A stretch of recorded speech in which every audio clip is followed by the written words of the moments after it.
Malam sahabat kancil, bersama saya Disti dalam program Kata Kancilku. Hari ini saya sudah bersama rekan seorang psikolog klinis dewasa, yaitu Mbak Dwita Priyanti atau akrab disapa dengan Mbak Wita. Halo Mbak Wita. Halo Disti. Sehat ya Mbak? Alhamdulillah. Oke, hari ini kita akan membahas tentang extended family.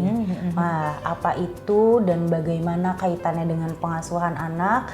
Mbak Wita akan membantu kita untuk memahami tentang topik tersebut. Nah, Mbak Wita, ada nih pepatah yang mengatakan it takes a village to raise a kid. Nah, sebenarnya siapa aja sih Mbak pihak-pihak yang dapat terlibat dalam pengasuhan anak? Oke, jadi istilah extended family sendiri, extended kan perpanjangan ya. Jadi extended family itu pada dasarnya seringnya keluarga besar. Misalnya selain keluarga inti, ayah, ibu, dan anak kan gitu. Itu it takes a village itu benar banget. Jadi kalau ada satu tokoh psikologi namanya Urin Bronfenbrenner, nah dia mengatakan bahwa perkembangan anak itu dipengaruhi oleh lingkungan. Nah lingkungan itu mulai dari lingkungan terkecilnya, ya orang tuanya, saudaranya, tetangganya gitu ya, kemudian guru-gurunya, sekolahnya, dan juga sistem yang ada di sana. Mulai dari sistem pendidikan, bahkan juga sistem di mana lingkungan dapat dia tumbuh. Ya mungkin pada akhirnya nanti sistem di negara itu sendiri. Jadi memang kalau ngomongin perkembangan anak itu banyak sekali yang mempengaruhi kan gitu. Nah kemudian kalau ngomongin extended family sendiri kayak yang tadi saya bilang itu biasanya adalah keluarga besar yang mulai dari kakek, nenek, paman, bibi, tante gitu ya. Jadi itulah yang biasanya berperan dalam support system dari suatu keluarga selain dari keluarga inti sendiri. Gitu. Jadi extended family ini berarti keluarga besar selain dari keluarga inti yang ada ibu, ayah, dan anak seperti itu. Betul. Nah batasan Mbak kalau kita ngomongin, karena kan sebenarnya walaupun ada keluarga inti yang masuk ke dalam pengasuhan, ya orang tuanya anak tetap ayah ibunya gitu ya Mbak ya. Batasannya tuh sejauh mana sih extended family ini bisa terlibat dalam pengasuhan anak, dan mungkin Mbak Wita juga punya contoh-contoh nyatanya gitu ya terkait dengan batasan ini seperti apa? Benar banget. Jadi istilahnya tuh pada saat kita melibatkan extended family dalam hal pengasuhan atau kita bisa bilang co-parenting ya. Jadi proses pengasuhan bersama.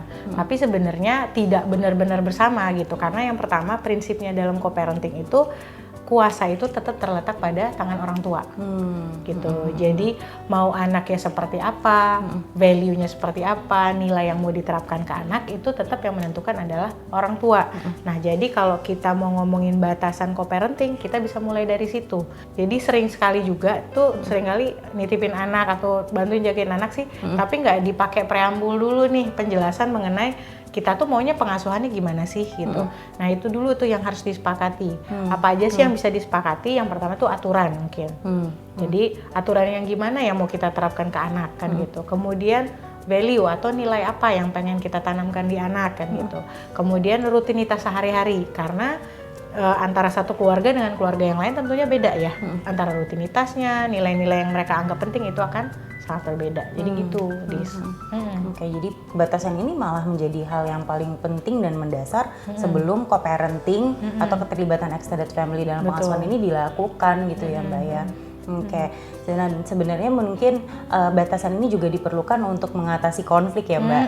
Benar-benar. Karena tadi Mbak Wita juga sempat menyebutkan bahwa keluarga itu walaupun misalnya antara ibu dan ayahnya si anak sama kakek nenek gitu ya, dari satu keluarga yang sama tapi mungkin ya value-nya, rutinitasnya itu berbeda. Betul. Mbak, ngomong-ngomong juga nih terkait dengan co-parenting yang sering terjadi ini kan juga nggak menutup kemungkinan co-parenting itu memicu konflik ya Mbak. Bener banget. Karena tadi yang udah disebutkan juga pasti ada aja perbedaan gitu dalam cara mengasuh atau dalam cara memandang sesuatu seperti itu.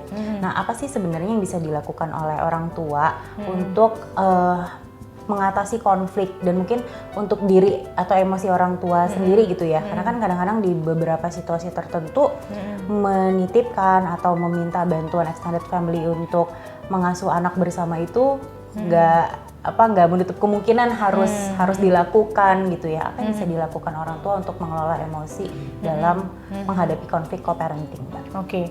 Nah, jadi sebenarnya sebelum kita masuk ke ranah emosinya gitu ya, itu tuh pada saat kita co-parents tuh kita pun sudah cukup ya untuk minimalisir konflik ya gitu. Kita udah harus cukup jelas tuh mengenai bentuk co-parentingnya tuh apa gitu. Jadi misalnya mulai spesifik, jadi jangan Bu atau Pak bantuin dong jagain si adek kan gitu ya, tapi nggak jelas yang mana kan gitu, terus tiba-tiba nanti kita sebel kan gitu. Jadi kita harus menentukan dulu tuh batasannya, misalnya dalam hal kayak misalnya dalam dampingin belajar kan gitu ya, kemudian atau rutinitas antar jemput. Nah itu harus ditetapkan dulu kan gitu ya, sehingga kalau lah misalnya terjadi konflik ataupun sesuatu yang nggak sesuai, apa yang pertama harus kita lakukan, kita harus belajar dulu cara-cara untuk self-soothing kita dulu. Nah maksudnya apa? Jadi ya kita harus aware dulu kondisi emosi kita kan gitu ya.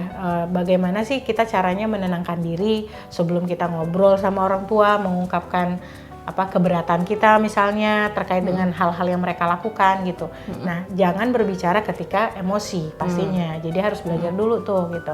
Kemudian pada saat ngobrol gitu ya, cobalah bersikap proaktif, bukan reaktif. Jadi kayak yang, duh, Mama kok diginiin sih si adek, kok dikasih coklat sih gitu kan. Padahal ini belum tahu nih gitu, neneknya ngasih coklat bisa jadi karena alasannya memang dia nggak tahu, misalnya si anak alergi, cucunya alergi atau gimana gitu. Jadi fokus dulu, oke, berarti ini ada kesalahan dalam pemberian makan kan gitu ya, coba cari tahu dulu neneknya kenapa ngasih tahu dan lain-lain. Jadi bukan reaktif terhadap perilaku orang tua pada saat mengasuh kan gitu. Nah kemudian mencoba berkomunikasi dengan asertif pastinya gitu.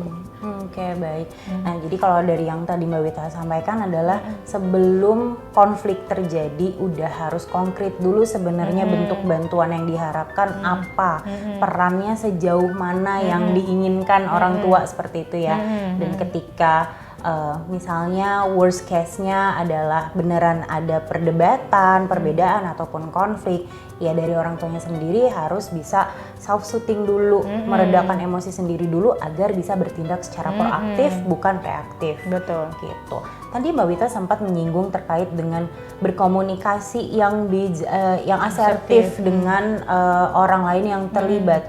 Apakah ada tips-tips juga nih Mbak kepada sahabat kancil dan parents semua, bagaimana sih caranya parents atau orang tua ini bisa berkomunikasi dengan pihak lain yang terlibat dalam pengasuhan anak ketika perbedaan atau konflik tersebut terjadi? Oke, nah yang pertama itu kita harus tahu dulu nih sama siapa kita kerjasamanya, gitu ya, co-parentingnya, sama kakek neneknya kah, paman bibinya kah gitu ya. Karena apa? Tentunya kita harus memperhatikan sama siapa nih yang akan kita ajak obrol. Nah kalau sama orang yang sifatnya kakek nenek, mertua atau ayah ibu, otomatis mereka kan jauh di atas kita usianya ya kan gitu ya. Nah berarti kan cara ngobrolnya juga harus diperhatiin gitu. Nggak bisa kayak negor orang tua tiba-tiba kayak negor mbaknya kan gitu. Yang ada nangis kan, yang ada konflik tak berujung kan gitu. Jadi atau kalau ngomong sama tantenya tuh gimana. Jadi memang harus diperhatikan dulu mulai dari waktunya, cara ngobrolnya kan gitu. Jadi itu yang tadi ya, jangan reaktif. Jadi jangan langsung pas kejadian langsung gitu. Konfrontasi gitu ya Mbak. Yang ada masalah baru muncul, masalah yang si anak tuh nggak selesai sebenarnya kan gitu. Itu yang pertama. Nah kemudian bicarakan sesuatunya tuh yang logis gitu. Jadi makanya penting sekali untuk mencari waktu yang pas, jangan sampai pas lagi emosi.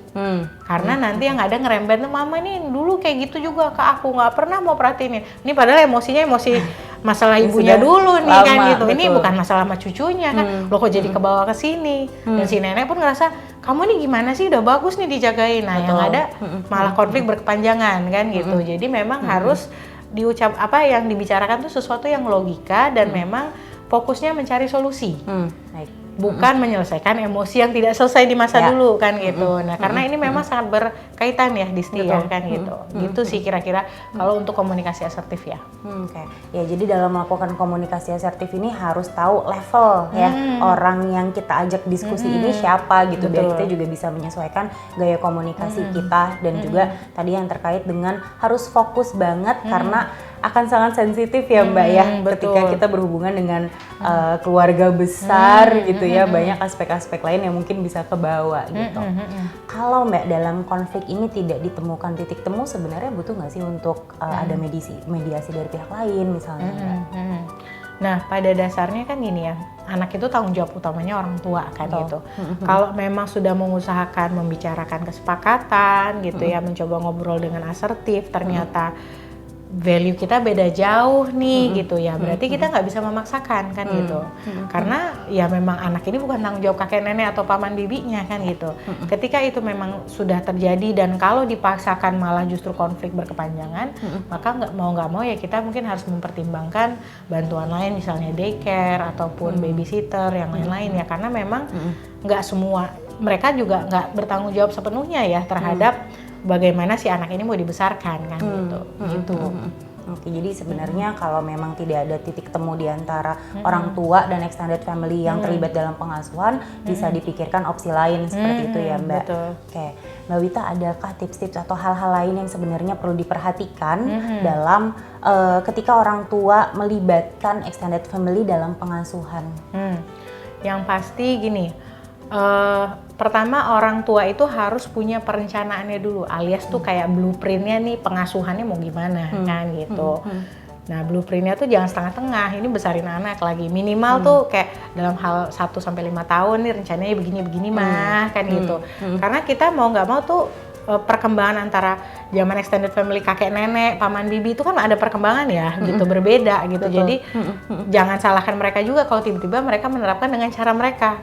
Karena ternyata nggak pernah kita edukasi juga nih gitu. Jadi memang harus ada blueprint dan harus ada waktu ngobrol memang sebelum ini ya, sebelum melakukan pengasuhan ya, mungkin malah mungkin dari anak yang lagi istrinya lagi hamil atau segala macam udah mulai dibicarakan gitu. Kemudian yang paling penting juga yang sering sekali saya temukan, memang orang tua dulu yang harus punya hubungan yang sehat sama anaknya, yang solid kan gitu. Jadi hubungan yang sehat, yang solid antara orang tua dan anak itu tuh nggak akan buat kok anaknya kalau ke rumah nenek, oh sebentar dia berubah nih karena neneknya pola asuhnya beda gitu. Karena balik-balik lagi sebenarnya ya itu ujungnya tiba-tiba ya memang antara hubungan orang tua dan anak ini nih yang ada kerentanan. Jadi kalau memang ada kesulitan jangan langsung mengarahnya nih, oh pola asuh yang berbeda. Coba lihat dulu introspeksi secara internal kita udah solid nggak gitu. Gitu ya, lebih seperti itu mungkin ya kalau untuk tips-tips yang paling utamanya. Jadi kita kembalikan lagi ke diri kita sebagai orang tua ya Mbak Wita, apakah kita juga sudah memiliki tadi blueprint atau rencana yang jelas terhadap anak kita dan bagaimana juga kedekatan kita bersama anak.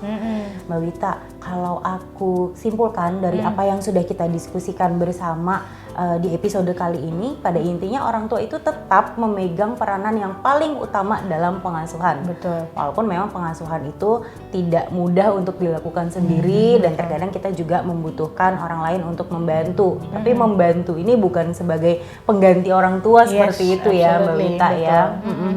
Dan kalau yang tadi diperhatikan juga ternyata sinergi diskusi bersama tentang pengasuhan, perkembangan anak, targetnya, value seperti apa, justru itu adalah hal yang paling utama untuk dilakukan terlebih dahulu agar pengasuhan itu bisa dicapai atau dilakukan diimplementasikan dengan optimal. Betul. Seperti itu ya Mbak ya. Benar. Oke, baik, terima kasih banyak Mbak Wita Sama-sama, untuk diskusi kita hari ini yang mudah-mudahan bermanfaat juga buat sahabat Kancil. Kalau begitu episode kali ini kita selesaikan terlebih dahulu. Jangan lupa untuk menyaksikan episode lainnya di program Kata Kancilku dan like, subscribe, serta komen video ini ya. Sampai ketemu lagi.